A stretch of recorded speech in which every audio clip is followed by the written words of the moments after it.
ট্রাম্পকে যে হত্যা চেষ্টা যে করা হয়েছিল এটা সাজানো নাটক বলে মনে করে মার্কিন জনগণ। একটা জরিপ করেছে, জরিপের ফলাফল এটা আসছে।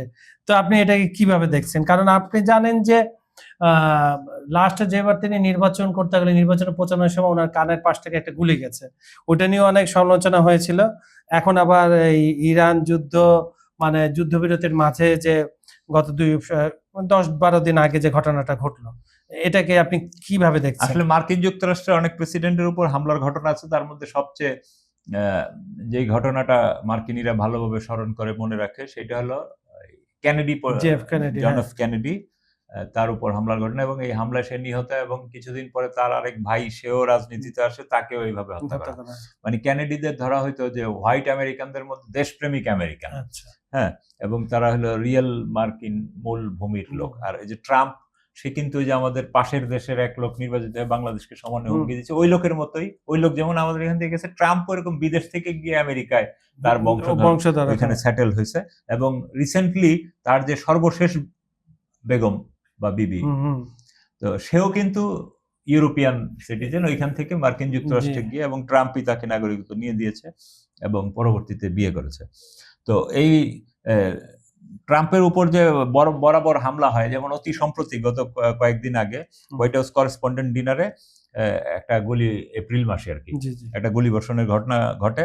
তো এইটাকে স্বাভাবিকভাবেই মানুষ তখনই মনে করছিল যে এটা একটা সাজানো নাটক, মানে সে হঠাৎ করে একটা মার্কিনীদের সিম্প্যাথি তার উপর থেকে চলে যাচ্ছে। মার্কিনীদের মধ্যে আমরা এই যে মার্কিনীদের গুন্ডা পান্ডা বলি, এই যে নেশন বলি, তার মধ্যেও কিছু লোকের তো ধরেন একটু বোধ সম্পন্ন আছে। তো তারা বিষয়টাকে তো নিতে পারে না যে এই লোক কি শুরু করছে, আমাদেরকে তো বিশ্বের কাছে একদম হেয় প্রতিপন্ন করছে। আমেরিকা ছিল তাদের দাবি অনুযায়ী তারা বিশ্বের 1 নম্বর শক্তি, এখান থেকে একদম নিচে নামে আনছে। এখন তারা কেউ পাত্তাই দিতে যাচ্ছে না, আমেরিকার সাথে চুক্তি অনেক দেশ ছিঁড়ে ফেলতেছে।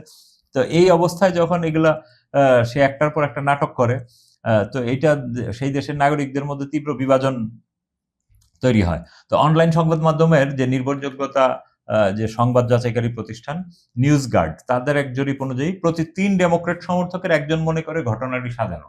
মানে তার নিজের দলের লোকরাই মনে করতেছে, ডেমোক্রেট, হ্যাঁ, তারা মনে করছে সাজানো। আর রিপাবলিকানদের ক্ষেত্রে এই হার প্রতি 8 জনে একজন, তার দলে 8 জনে একজন। তো সেই প্রতিবেদনে আরো দেখা গেছে বয়স্ক ব্যক্তিদের চেয়ে তরুণরা, মানে 18 থেকে যাদের বয়স 29 বছর, তাদের মধ্যে এই ঘটনাকে সাজানো বিশ্বাস করার প্রবণতাটা খুব বেশি। এবং এই ওয়াশিংটন ডিসির একটি ফেডারেল গ্র্যান্ড জুরি, ওই যে এপ্রিলে যে সাংবাদিক ডিনারে হামলা করলো, সেইখানে বন্দুকধারী কোল টমাস অ্যালেনকে অভিযুক্ত করেছে। তো আপনি খেয়াল করেন যে তার বিরুদ্ধে, প্রেসিডেন্ট ট্রাম্পের বিরুদ্ধে হত্যা চেষ্টা সহ তার বিরুদ্ধে 4টি গুরুতর অপরাধের অভিযোগ আনা হয়েছে। ওয়াশিংটন হিলটন হোটেলে সেই ঘটনার পরপরই অনলাইনে নানা রকম ষড়যন্ত্র তথ্য ছড়িয়ে পড়ে। এসব তথ্যে দাবি করা হয় প্রেসিডেন্ট ট্রাম্প ও রিপাবলিকান পার্টির পক্ষে জনসমর্থন বৃদ্ধি করতে ট্রাম্প প্রশাসন নিজেই এই নাটক সাজিয়েছে। কারণ সেটা তো একটু দূরে, তার যদি গুলি করে মারতে চাইতো তাহলে কাছেই মারতো। হ্যাঁ, তো নিউজ গার্ডের জরিপে দেখা গেছে 24% মার্কিন নাগরিক মনে করে ঘটনাটি ছিল ভুয়া, তবে 45% নাগরিক এটিকে সত্য বলে বিশ্বাস করেন। বাকি 32% নাগরিক এ ব্যাপারে নিশ্চিত নন। এবং আপনি খেয়াল করবেন, এই যে এই লোক হামলা করছে, এটা যদি ধরেন এখন কিন্তু তার ধর্মীয় পরিচয় নিয়ে কোনো কথা বলা হচ্ছে না। মার্কিন যুক্তরাষ্ট্র বা আমাদের পাশের দেশ দেখবেন সবসময় বলে আমরা ধর্মনিরপেক্ষ, আমরা লিবারেল, উদার গণতন্ত্রের দেশ। হ্যাঁ, তো উদার গণতন্ত্রের দেশ যদি হয় তাহলে কোনো লোকের অধিকার নিয়ে কথা হবে, সে কোন ধর্ম বা কোন কালার এগুলো নিয়ে কথা হবে না। কিন্তু আপনি মার্কিন যুক্তরাষ্ট্রে খেয়াল করবেন, যদি এই লোকটি কোনো কারণে, সে মুসলমান নাও হইতো, তার সাথে যদি এশিয়ান বা আফ্রিকান কোনো কানেকশন থাকতো, তাইলে বলতো যে তার মাধ্যমে এই বিদেশি সন্ত্রাসীরা এই কাজ করছে। এবং মুসলমান হইলে তো ধরেন সারা দুনিয়া সর্বনাশ করে ফেলতো।